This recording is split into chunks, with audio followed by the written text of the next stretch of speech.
Make sure that YouTube connects. And either way, record it and post the recording of the Zoom call. So, okay, excellent connection.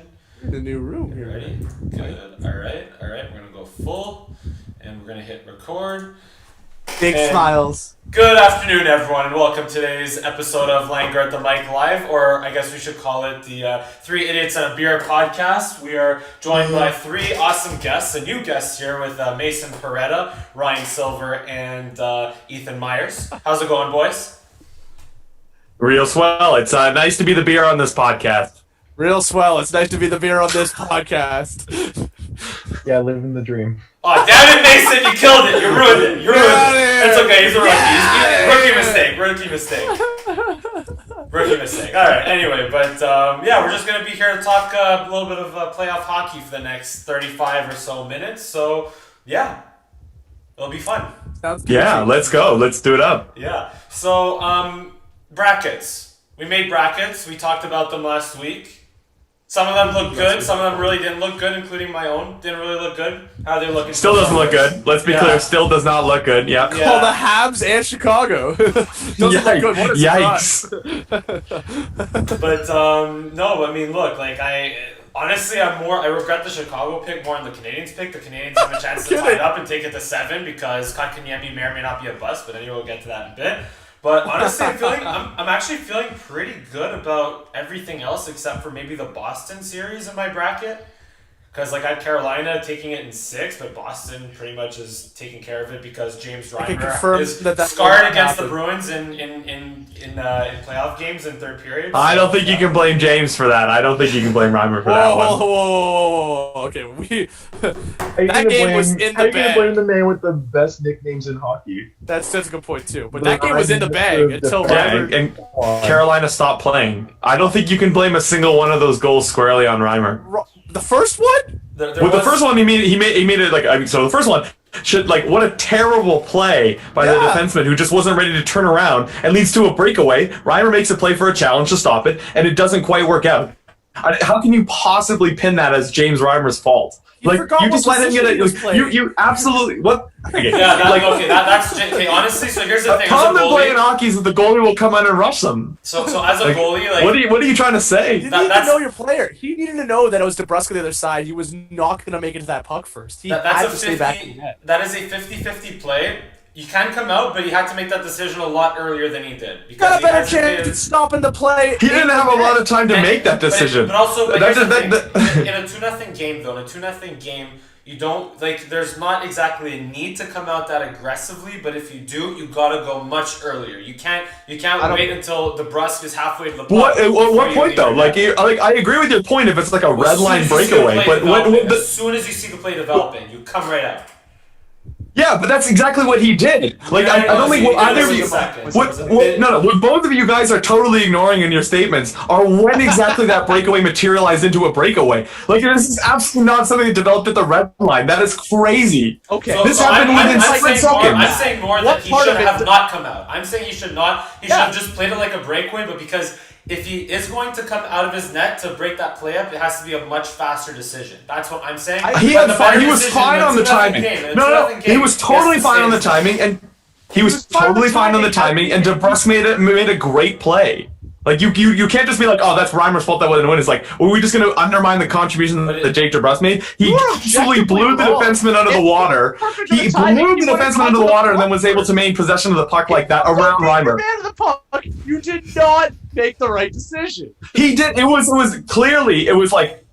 a great challenge by Reimer. He had absolutely a wonderful opportunity to stop the puck there, to disrupt DeBrusk from what he was doing, and DeBrusk just happened to make a fantastic play. And the idea that you could blame goalies for players making fantastic plays is ridiculous. But even still, let's say I give you the goal 1. What about goals 2, 3, and 4? What on earth are those? Or how are those Reimer's faults? No, those aren't. Right. So this can't be Reimer's fault. This if we're gonna be Carolina fell apart. It was 2-1 game and they fell apart. They didn't lose that game because of James Reimer being in the net. They lost that game because Carolina is not a good enough team to beat Boston. And to think that Carolina could possibly beat Boston in the playoffs is crazy. What are you talking about? It's crazy. This We game, don't need to insult Boston. I don't think Boston as much as the rest of you. Carolina 3-1. Like, what I don't are you need to- talking about? I don't man? need. I don't like Boston as much as the rest of you, but you cannot disrespect that team and to overvalue Carolina the way that you guys have is ridiculous. Marchand is a goddamn rat-faced prick, and I still that video of him like getting all emotional at the end of Game 7 in St. Louis is like on my desktop, so I could just watch it, wake up every morning, and smile. Okay, and smile. Mason, you've been very quiet so far, so don't be shy to chime in here. What do you think? Yeah. I didn't get to watch that game, so I didn't see this. I didn't see all of this. I didn't see any of the goals. Reimer crapped the bed. Apparently. After putting on a show. How far did you run out to go and try and? It was not that far. The breakaway materialized well past the blue line.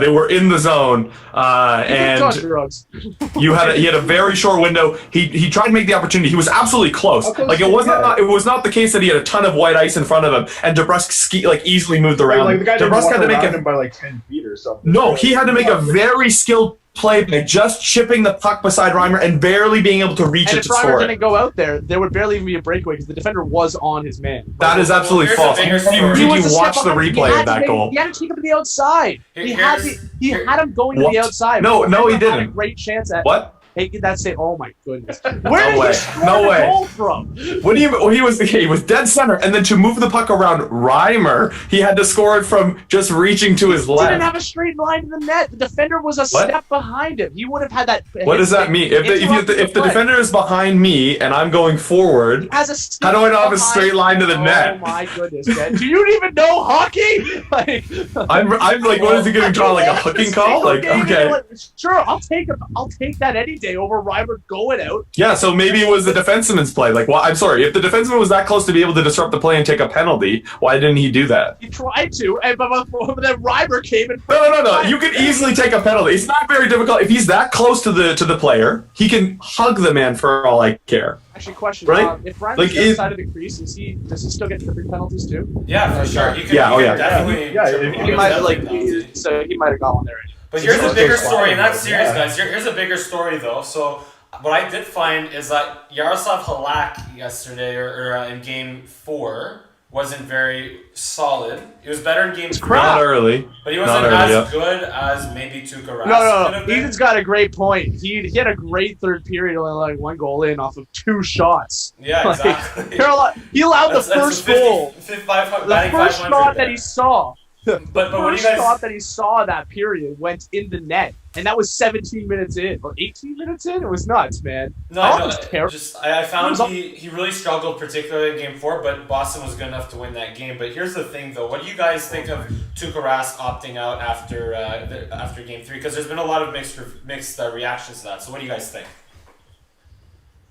I don't see how there's a real problem with this. I mean, obviously, as the organization, you would love to have Tuukka play for you, but if Tuukka is saying, I can't leave my family at this time, I'm finding it really difficult to find the motivation to do it, right? I play this game for many reasons. And so you have a combination of factors that leads, like, my heart is not in it to give this organization my best playing ability. I think you just have to respect that. The idea, too, that him opting out means opting out of a lot of things, including some money. I don't think you can be upset about that in any possible way, aside from just wishing the best for Boston. But truly, if he doesn't feel like he can perform his best, then what is he doing on playing anyways? Yeah, if the guy doesn't want to be there, like he's not about to come in and carry the team if he's not in it, he's not in it. I mean, like Halak's a top end backup goalie. He's probably a starter on at least a handful of teams in the league still, right?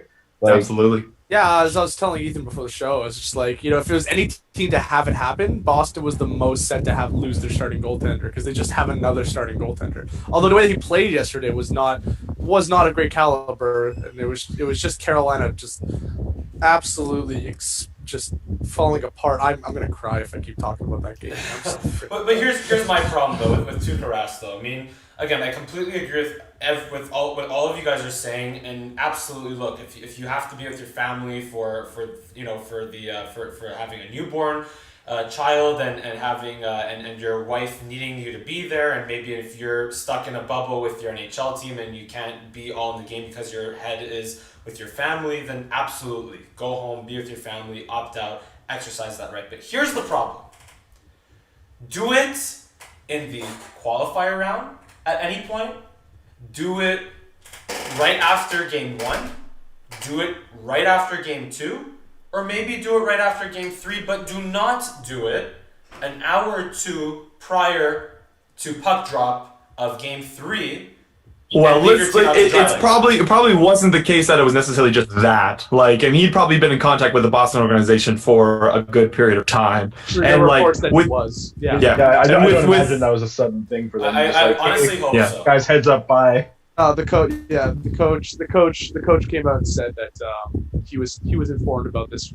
He was well aware of this long before Tuukka did it. How long before, who really knows? But. Yeah, because here's the thing. Because like if you come out with that decision prior, like hours prior to game time, the morning of a 12 o'clock starting time for game 3 of a playoff game, then that puts, it's not so much about the fans, but it's more about your teammates, it's more about your coaching staff and your organization that is counting on you to start that game, but then to back out at the last minute isn't the right thing to do. The least I feel good, like it's Boston, don't care.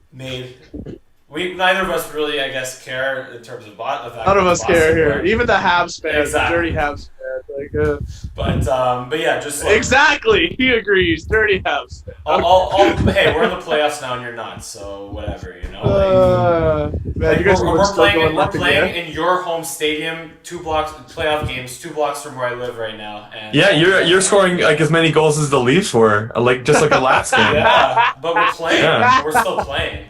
We're still playing. That's true. Yeah, I would much rather watch my team fall apart for longer than I get to watch the Leafs tank. So yeah, exactly. That's a good point. I'm really missing out on experience. The Habs weren't playing in that last game, to be honest. Hey, the Flyers certainly weren't. Price was. I'll give it that. But just to close up the door on the Tuukka Rask thing, just look, all the best to him, all the best to his family. Just if he could do it a little bit of a better way next time, that would be. I'd want to see that for for the sake of his organization. We should take Marchand with him. Yeah, maybe take Marchand with you next time. But yeah, just all the best to Tuukka Rask and his family. But let's segue that to another discussion. So Kotkaniemi, is he officially not a draft bust? In what world could you possibly claim that he isn't yet? I don't think you can say like he's absolutely a bust, but I don't think right now you have enough data whatsoever to be like, oh, this guy's not a bust. He's absolutely hot right now, and you can't deny that. The question is it's going to be some sort of a full-time thing, or is he going to maintain some level of this play or close to it for the remainder of his career? I don't think you have enough at all to be able to make any sort of claim that he's not a bust.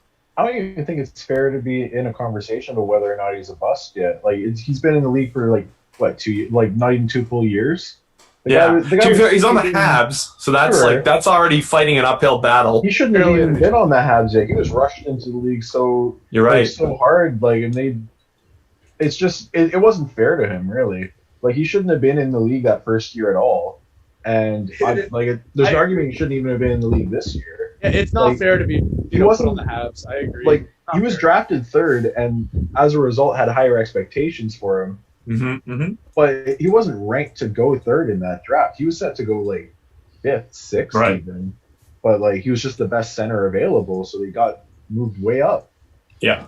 And I don't think that I don't think it's fair to call the guy a bust just because the expectations ended up so high because he went to a high market and he went high in the draft, higher than he probably should have. Well, but I'll be honest. When you're desperate for a center, you're desperate for a center, I guess. Eh? I'm actually going to take the opposition here. I think he is a bust. Here's why. Okay, everybody on that team's a bust because the Habs had a chance at the 1st overall pick, and they decided. Ryan. Just to warn you, I have the ability to do. They're not doing I have the power to do this, by the way. But yeah, I'm not going to do that. Don't worry. If only you could do that to yourself more often. Yes. There. Okay, good. But look, I just wanted to make that a point of discussion because, like you said, when you need it, the Habs were in desperate need of a center after that disastrous 2017-2018 season, right? And they drafted Kotkaniemi a little bit for need, but you know that in a market like Montreal, the expectations will always be there. You have you got a chance to draft third overall, and you expect especially if the guy makes the team right out of camp, which maybe he shouldn't have. I don't think he should have either. I agree with you, Mason, right? Yeah. But he did. He made the team, and then he's now in a situation where he has to burn off 2 years of his entry-level contract, right, on the team as an 18 and 19-year-old, right? But but yeah, like you said, there's still the claim that because he underperformed, even though he was rushed in year 1, year 2, there is the claim that because of how much he underperformed, right, there was a lot of talk about him potentially being a bust and the Canadians not getting that pick right, and maybe they should have taken Brady Tkachuk. Now, here's what I'm here to say right now. I am here to argue that he is officially not a bust because of how he's playing right now, because of how he's developing, even if he's not scoring goals every single game, because he's scoring goals in half these playoff games and qualifier games, right? He is arguably the best forward on the Montreal Canadiens right now, not far behind or not far ahead of his fellow 20-year-old teammate, Nick Suzuki. Exactly. Yeah. For sure. So look, he's 20 years old, and even if the production isn't there from a goal scoring and point standpoint, which it kind of is right now in the playoffs already, he is one of the best forwards for the Montreal Canadiens. He is playing aggressively. He's playing. It's not saying anything. The only thing that he's missing right now is his playoffs. His face-offs. His face-off ability is really struggling because he's going up against veterans Sean Couturier, Claude Giroux, and those guys. But yeah, I just think. All right, so let me ask you something, Mike. Yeah, let's say shoot. that okay, so the Flyers the Flyers are going to win the next couple of games. Sure. Habs are out, everybody expects it, correct. and then That's what's supposed the to next happen, right? season, That's what's supposed to happen, though, right? the next season. Well, I mean, there's no way you're going to pick the Habs to win this series, especially before the game started, let alone after seeing several now. But let's carry on. But so let's say the regular season then resumes, maybe starting in the new year, and he's not playing well at all. Kotkaniemi is not playing well at all. Numbers are nowhere near the level he's playing at right now. Were these games enough for you to declare him not a bust, and then he goes and becomes a bust in January? Like, how can you possibly stake that claim now? I know how because he's 20 years old. On the Habs side, yes, but he's also 20 years old. So, okay, he has a bad 21-year-old season, but then what about his 22-year-old season? What about his 23-year-old Right, season? right. That's what I'm saying. If you're gonna if you're gonna have to keep reevaluating your position on this as he gets older, there's no way you can make a real claim now and want it to mean anything. But here's the thing, though. The Canadians were in a very similar position about 6-7 years ago with another guy named Alex Galchenyuk, drafted third overall, right? Another one they rushed to the NHL. Yeah, he got also rushed to the NHL, especially after he tore his ACL in the OHL at the Sarnia Sting. I think it was a year or two prior, whatever it was. But I think he got that very draft year, actually. Yeah, it might have been the very same draft year of 2012. But here's the thing: so he got rushed, but just he wasn't like when he flashed, right? Like for Galchenyuk was more the flashes, right? And there wasn't as much consistency. Like he wasn't as consistently noticeable. Like he definitely wasn't the leading ice time. He wasn't leading the team in ice time, like in terms of and he wasn't playing center against the other team's top lines, right? In playoff games. I mean, maybe that's also a testament to what the Canadians had then versus now. But I just think that we've seen that Galchenyuk early on in his career, like he did have a 30-goal season. But he also just wasn't. He was all offense and he would flash. But when he wasn't producing, he would do nothing. Whereas Kotkaniemi's still hitting, he's still skating, he's still a force out there right now. And if he's I can't argue with the point that if he keeps it up, then there's no way he's a bust. Sorry. If he keeps it up. If he keeps it up. But I had an argument with someone about whether or not they even rushed into the NHL. I don't think that's a solid argument because I think most people would agree that he was rushed, right? Oh yeah, no, that's not an argument. He was rushed. Yeah, like, and I was looking back at a lot of the third overall picks over the last 10 years, and almost none of them played in the NHL their first year. Even Draisaitl went back to junior his first year, and that's like you can't rush a guy like that, and especially like someone you moved up in the draft to get for the position.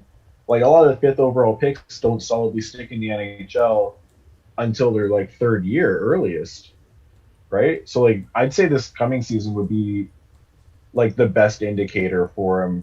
Like I would say everything before now I wouldn't look too hard at it. I wouldn't even look at how he does so much in the playoffs right now. I would look at how he does next year, and like judge from that. Even if he puts up like 50 points next year, that'd look like a good marker to me. Absolutely, but That'd look like he's gonna be a top 6 forward. yeah, and also the biggest thing though is that Kakaniemi never had a like 100-point or 90-point season because he played in the Swedish league or the Swedish league. He played overseas. In a professional league against men, which is already a defensive league, right? And he only had like I think 20-something points, right, in 50 games as a 17-year-old, right? But had he played in the OHL or in a junior league and put up 100 points or something, that would be something to drop back on. So that's why, especially, you want to see another year or two playing either overseas or in the AHL or whatever it is, playing junior level hockey before entering the NHL as an 18-year-old. So again, maybe one of the reasons why he's so hot right now is because after playing on teams full of men, he gets to regroup with the Habs, a team full of boys and losers. Damn. Look, I got nothing to say because, look, I mean, number one, we're still playing right now. Number two, David Ayers. Again, are you playing after that last game? We're playing in what world would you not want David Harris to win, though? What a great meme. It is way worth losing that game and being able to laugh at that for the rest of your life rather than to get 2 points, which you absolutely did not need to make the playoffs, unlike the team who just still happens to be in and is going to lose to the Flyers. So anyway, it's okay. You know what? I don't want to embarrass you guys anymore about how the Leafs aren't playing. So you know what? We'll talk about something else here. We lost. There's something I heard on the radio yesterday on TSN 1050. How and actually it was Andrew Raycroft who tweeted this out. He said that Nathan McKinnon is better than Connor McDavid. What do you guys think about that? He should be fired. Crazy. Unless we're going to factor in his contract, which if you do, he is miles better. Yeah, like $6.3 million a year cap hit for McKinnon is crazy. That's a steal and a no half. way. That's disgusting. Yeah, no way. As a player, we're just evaluating the merits of the player. There's no way Connor McDavid is not by far the best player in the NHL. That is a crazy take, and that is a take that is really just to get people talking like we're doing right now. In no way is there substantive evidence that he is a better player than Connor McDavid. I don't even think any player on the Colorado Avalanche would even tell you that. Okay, hold on. With them in. There is the one classic argument, which I don't even agree with, but we'll just play a little devil's advocate here. Who's still in the playoffs? Who has a better track record? Ryan, how could you make that argument? That's terrible. How could you believe that? You're a fool for believing that. This one man is unbelievable. on a 20-guy team and he's not in the playoffs, man. He must be garbage. Well, I know. It's more like...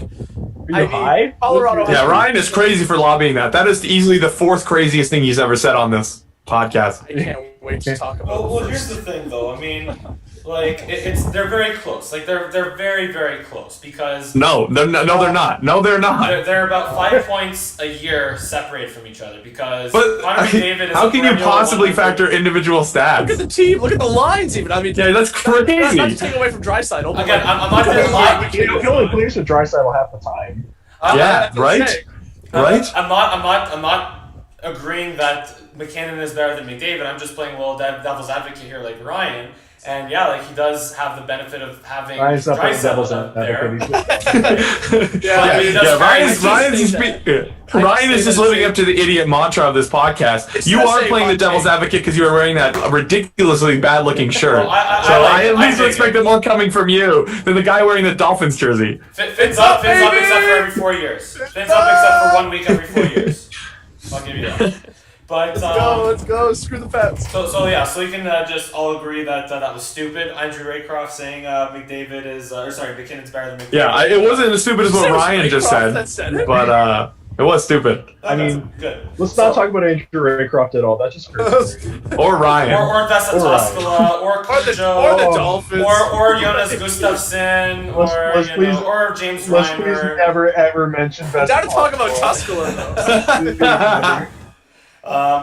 Okay, so here's another thing. So I have a question for you guys. Another question: do the Caps suck, or is Barry Trotz just a really good coach, or are the Islanders just really, really good, or both?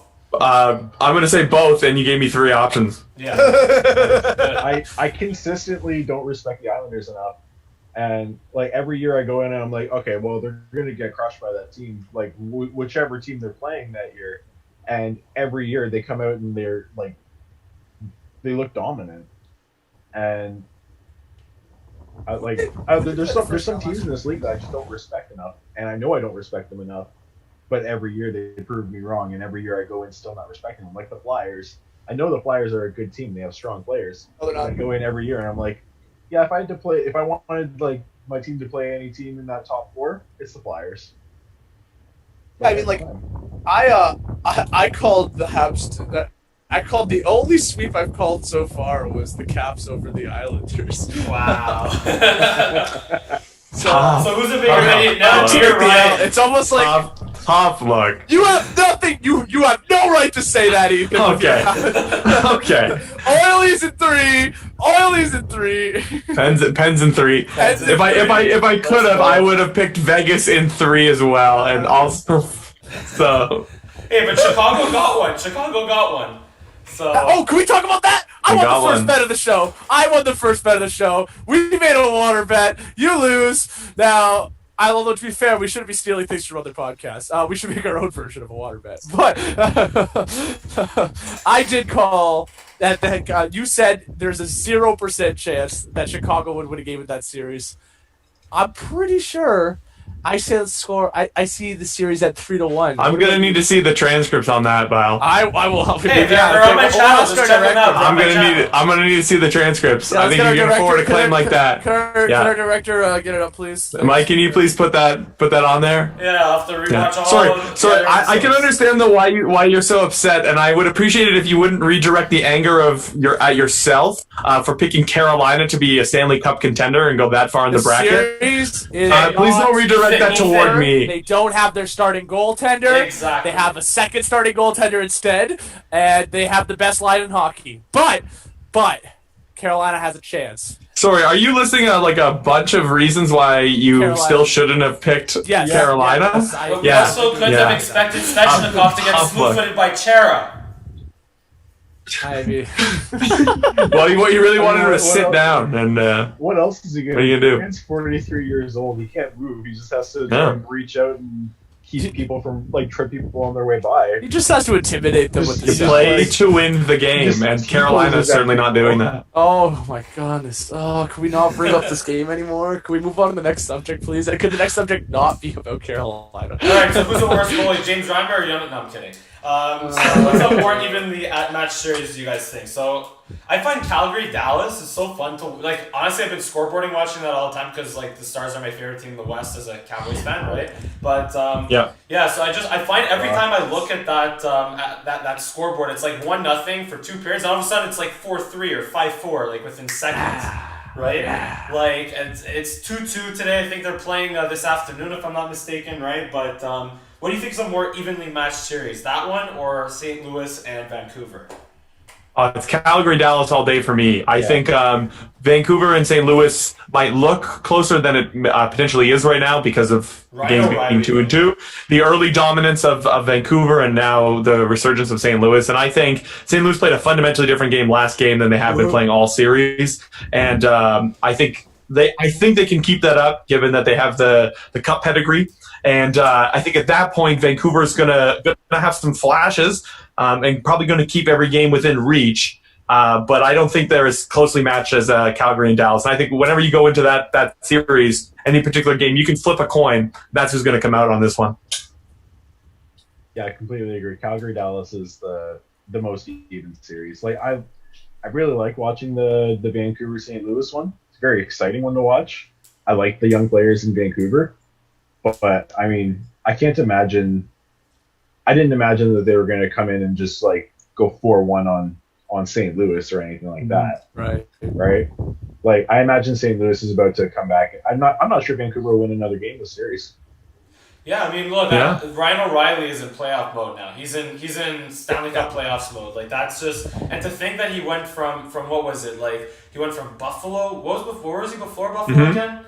Yeah. Where was he again before Buffalo? Chicago. No. Who's that? Oh, Ryan O'Reilly. I thought he was drafted. Ryan O'Reilly. Where was Yeah, he he again? was. Calgary?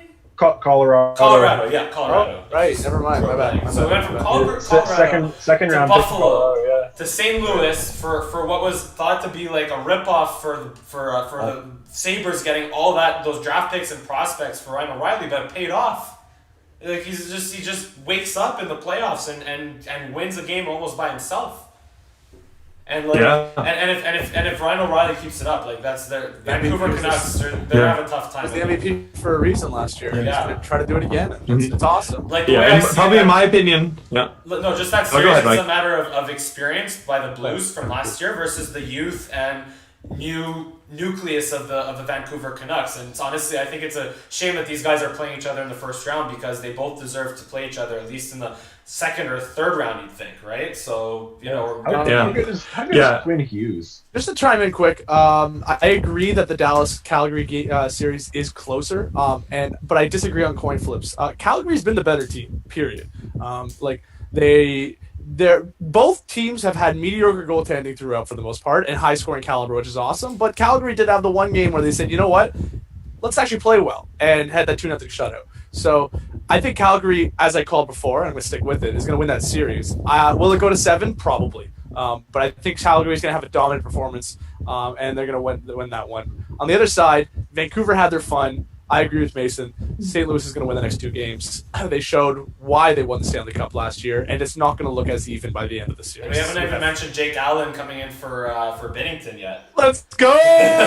I think the real, probably though, like I think these two options were good for series. In my opinion, the most evenly matched series is if you forget how much better Boston is than Carolina, like two of the people in this podcast continue to do. That series is really a coin flip. Like you just totally ignore how much better Boston is. Then they're pretty even. Have you watched the games, man? It could be any. Yeah, no, I also think that 3-1 series are coin flips, just like the Vegas-Chicago series. That's an absolute coin flip. Tampa Bay, this is a coin flip. These are all coin flips. You're right. Baby. 3-1 series are not.